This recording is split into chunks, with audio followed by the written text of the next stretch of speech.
Nesse vídeo eu vou provar com argumentos irrefutáveis que Pupa é um ótimo anime, mas esse provando com argumentos irrefutáveis vai ser especial, já que eu, ao invés de apresentar argumentos num vídeo curto, irei analisar cada episódio de Pupa nesse vídeo. Então sim, será um provando com argumentos irrefutáveis em uma análise de episódio a episódio ao mesmo tempo. Mesmo que eu não ache que uma análise que narra o que está acontecendo episódio a episódio, ao invés de falar do todo ou de algum tema específico seja algo bom, como Pupa é um anime pequeno, resolvi provar que quase todos os episódios desse anime são bons dessa forma, então vamos nessa. Bem, aqui já podemos ver um dos temas do anime, a luta contra o destino, já que as borboletas vermelhas seriam tipo o laço vermelho em Kimi no Na wa. Já podemos ver que o anime, em menos de 2 minutos de episódio, já conseguiu introduzir a ideia de que eles terão que lutar contra o destino para conseguir a felicidade, mesmo que essa luta esteja repleta de dor, sofrimento e morte. Aqui podemos ver algo que eu gosto de chamar de narrativa eficiente. Nessa cena, já podemos ver que o pai desses dois desgraçados é um baita de um cuzão, que eles se amam muito e que o irmão ama muito, mas muito mesmo a irmãzinha. Já entendemos todo o básico que a gente precisa saber em menos de 3 minutos de episódio. Em um anime que tem 12 episódios. Entendeu por que eu chamar isso de narrativa eficiente?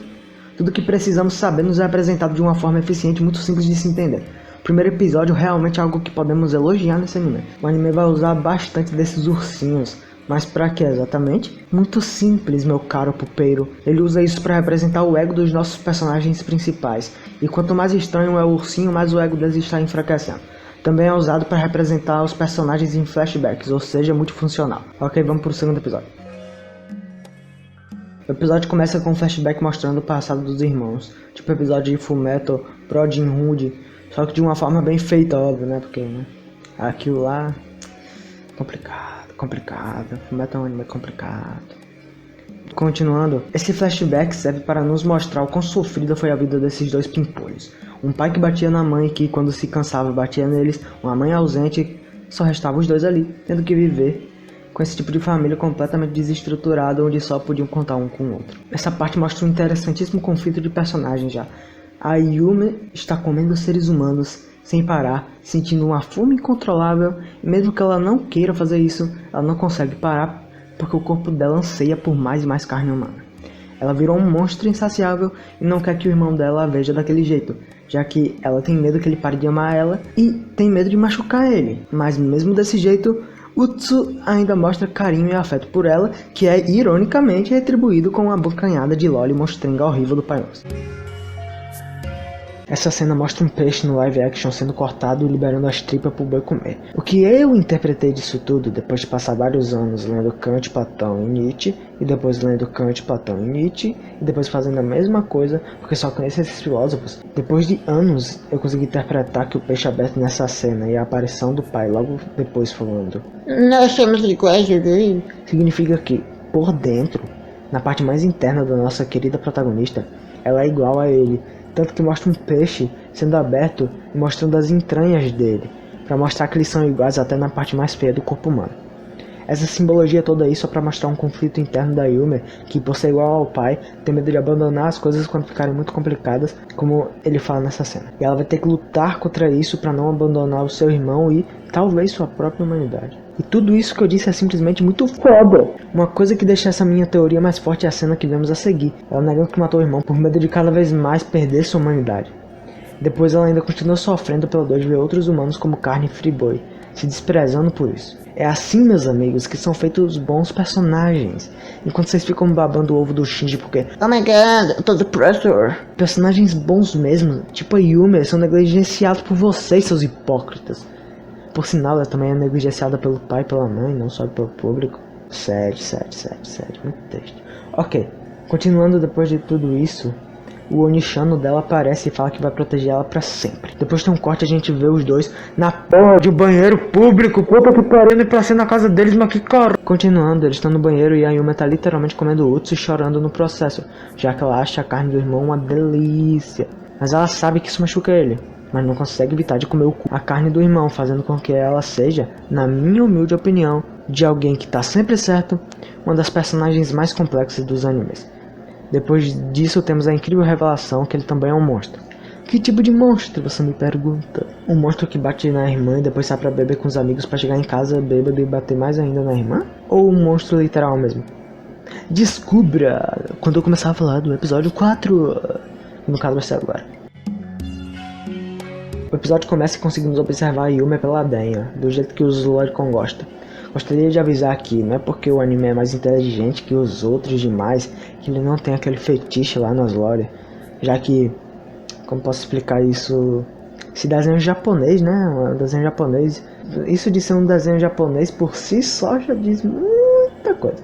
Continuando, a mina do chapéu grandão joga toda a verdade na cara da Yumi, dizendo que ela matou o irmão e os bagulho louco. Yumi chora porque matou o irmão, mas plot twist! O irmão tá vivo e a mina do chapéu grandão sabia de tudo e só fez a Yumi chorar porque ela é uma baita de uma filha da puta. Como eu disse antes, narrativa eficiente. De qualquer forma, também descobrimos que o vírus que infectou o Utsu e a Yumi se chama Pupa, e que o efeito desse vírus é uma regeneração avançadíssima, mas a pessoa, em troca de toda essa wolverinização, acaba tendo uma fome insaciável. É tipo um Gu, só que bem mais tunado.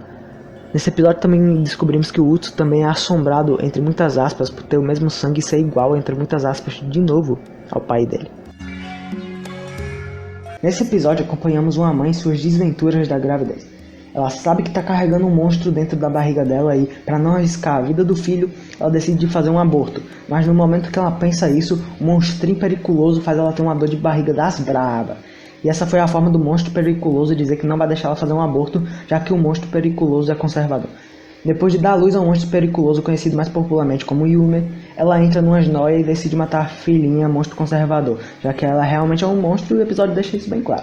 Mas, mesmo que ela tenha metido a faca no corpo da pura mulher japonesa, ela se regenera, faz crescer umas plantas e começa a rir. Eu sei que crianças não entendem de situação direito, mas isso já é demais, essa daí é só burra, né?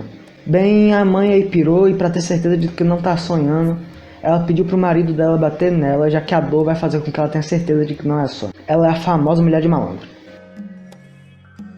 Esse episódio começa com os dois numa cama, rolando uma clara e óbvia metáfora pro sexo. Só que tem um porém, o irmão, por estar sendo devorado pela irmã, ele em nenhum momento se sente confortável, estando o tempo todo fazendo gemidos de dor. Acabando que, depois do ato, o Utsu estava acabado e até desmaiou de tanta dor. Mas o que isso significa? É muito simples se você parar pra pensar. Sem querer parecer arrogante, sem querer te ofender, mas você é mó burro se você não conseguir entender. Se analisarmos a óbvia metáfora pro sexo e todos os gemidos de dor do Utsu, podemos chegar à conclusão que comer parente é errado, mas se for prima tá liberado. Esse episódio começa dando um foco na mina do chapéu. Nós aprendemos que essa mina aí ela não tem um senso de moralidade muito alto e não entende muito das emoções dos mamilozinhos lindos, sendo tipo um otaku. O que eu quero dizer com ela ser tipo um otaku? Bem, é que um otaku sabe interpretar altas obras complexas tipo Text No Lies e Evangelion, mas não consegue entender o básico da emoção humana, ou seja, tipo a mina do chapéu. Por isso que eu falo que ela é tipo um otaku. Continuando, além de todos esses fatores básicos da personagem, ela também é mais curiosa que um gato, tendo a visão completamente distorcida do mundo, achando que tudo e todos, inclusive ela, são cobaias, explicando assim o porquê de ela não compreender o básico do básico dos seres humanos. Acho que essa foi a personagem que eu mais me identifiquei no mundo dos animes, só ficando atrás do personagem do Adam Sandler no filme Gente Grande. Depois do anime se cansar da personagem mais facilmente identificável da obra, o anime vai para o irmão dizendo que a Yume, depois de saborear o corpite lindo dele, sempre parece triste, como se ela estivesse chorando ainda por aquele dia, ou talvez ela tá machucando o irmão só pra saciar a fome dela, sendo algo bem egoísta de se fazer, por sinal. Depois vem o título e o restante do episódio serve pra avançar a obra, onde a gente descobre que tem uma corporação atrás dos irmãos e que a mina do chapéu mantém um monstro tipo a Yumi preso dentro do santuário dela, que ela tá grávida? Ok, ela tá grávida, vamos pro próximo episódio. Bem, esse episódio começa com um maluco levando os irmãos para um armazém e metendo o cacete não literalmente no Utsu, fazendo com que a Yumi se lembrasse de memórias horríveis sobre o papai deles. Cansada de ver o irmão apanhando do maluco que levou os irmãos para um armazém, ela vai para cima dele e, já que é uma garota empoderada, empurra ele para longe do irmão, salvando o Utsu nos acréscimos do jogo. Mas o maluco que levou os irmãos para um armazém vira o jogo, questionando a Yumi dizendo que ela é tipo ele, ou seja, que ela é um maluco que leva irmãos para armazéns. E por causa desse segundo aí de distração, o Utsu consegue dar um chutão na cara do maluco que levou os irmãos para o armazém.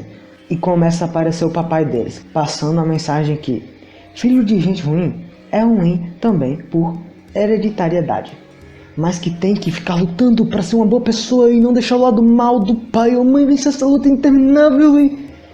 Onde é que eu tava mesmo? Ah, é. Ele começa a aparecer com o papai, deixando a Yumi triste pela forma que ele agiu, fazendo com que o Utsu se distraísse porque a Loli tá chorando e, por fim, sendo desacordado por gente que se olha e fala: O mal! O mal! O mal! O mal! Vamos pro próximo episódio logo.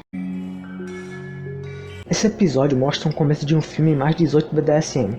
Não que eu saiba como é um começo de um filme mais 18 BDSM, mas o episódio começa como um filme mais 18 BDSM, mesmo eu não sabendo como é um filme desses. Acredite, eu sei como é o começo. Pode soar contraditório, mas não importa, só acredite em mim. De qualquer forma, a gente descobre que estão usando o Utsu como cobaia, que a Yumi tem uma audição incrivelmente boa, já que a sala onde o irmão dela e o povo fazendo experimento nele fica, tá longe pra caralho. E ela consegue ouvir sem a mínima dificuldade. Sabendo que ela tem uma super audição, podemos prosseguir. Depois de muito tempo da gente ouvindo o Utsu gritar muito, Yumi decide que é hora de agir. Ela se transforma, quebra a corrente que estava segurando ela, impedindo o filme BDSM de acontecer, mata os guardas que seriam os péssimos atores do filme, já que, como eu disse, eles são guardas não atores, e parte em busca do irmão. Nesse episódio a gente vê a Yumi massacrando os atores do filme BDSM e de vez em quando parando para bater um ramo. Depois disso a gente vê que o Utsu conseguiu matar os caras que estavam dissecando ele. Ele desmaia e acorda depois de sonhar com a mãe dele, vendo que a irmã que ele tanto ama o achou. O episódio começa com o Utsu protegendo a Yumi de levar uns tabefes do pai. Depois o pai pergunta: Tá dizendo que vai proteger sua irmã? Sendo que o Utsu não falou nada, ou seja, além de bater em crianças e na mulher e ser do mal, ele ainda ouve vozes. Ainda bem que eu não sou esse cara. Depois vem o título do episódio, que é deveras da hora, por sinal: Pupação. Nunca que eu conseguiria pensar num nome tão criativo quanto esse. Bem, o episódio volta pro presente, onde a Yumi desabafa pro Utsu depois de encontrá-lo, dizendo que sabe que é um monstro, mas que isso não importa porque ela sabe que o Onishano dela vai proteger ela. Eles se abraçam, jogando na cara de Fullmetal, que é uma real irmandade, e no outro dia voltam pra escola como se nada tivesse acontecido. Narrativa oficial. Aí a gente tem um monólogo do Utsu tarando a Yumi, como bom macho alfa que ele é, já que, caso você não saiba, todo macho alfa tem que tarar alguma mulher, não importa se for família ou não. De qualquer jeito, ele conclui o monólogo dizendo que vai sempre amar a Yumi, novamente esfregando na cara de Fullmetal com uma real irmandade. Bem, eu não consigo falar bem desse episódio, infelizmente. O anime tava indo muito bem, até chegar aqui. Nesse episódio, ao invés da staff do anime acabar com ele de uma forma muito boa, dando uma ponte para uma possível segunda temporada, eles decidiram que iam parar de avançar toda a narrativa que vinha sendo construída desde o primeiro episódio, para fazer um último episódio completamente distante do resto da obra, mesmo que seja um episódio bem fofo, porque é bem fofinho, né? Mesmo que eu ame Pulpa, é impossível defender esse último frustrante episódio. Bem, esse foi o vídeo. Se gostou, deixa o like, se inscreve, ativa o sininho, compartilha pra me ajudar. E é isso, até o próximo vídeo. Eu tenho um teclado da Barbie.